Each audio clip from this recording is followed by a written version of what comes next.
James Earl Carter, better known as Jimmy Carter, was the 39th President of the United States, serving from 1977 to 1981.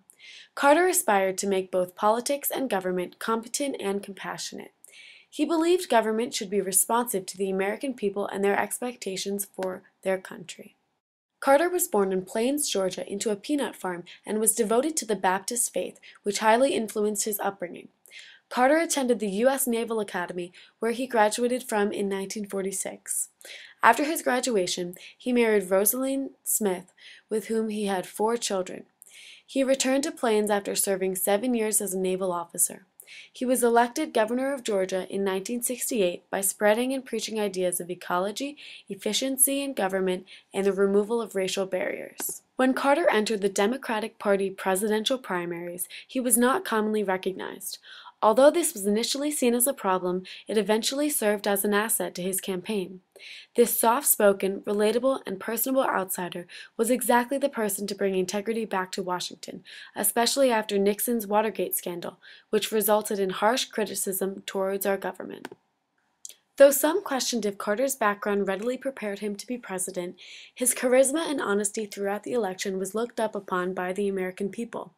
Carter was open about his religious beliefs and civil rights stance, which led to his success in the election of 1976 with 51% of votes over Gerald Ford. Carter related well to the people with his broadcasts encouraging the American people, similar to Roosevelt's fireside chats. Carter believed America heavily relied on imported oil. This led to the National Energy Act, which removed the price regulations on domestic production of oil and natural gas, which resulted in the drop of the U.S.'s dependence on foreign oil. Violence in the Middle East increased, causing a second major fuel shortage. Inflation went from 7.6 to 11.3%. America soon questioned Carter's economic policy. Carter's popularity declined due to his inability to reduce inflation and fix the decreasing standard of living.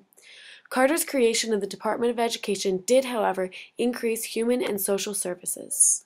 Carter appointed more blacks, women, and Hispanics in government than any president prior to him. Though Carter's beliefs in civil rights were there, his ability to pursue in the legislation fell short. Carter believed in using moral principles to guide U.S. foreign policy.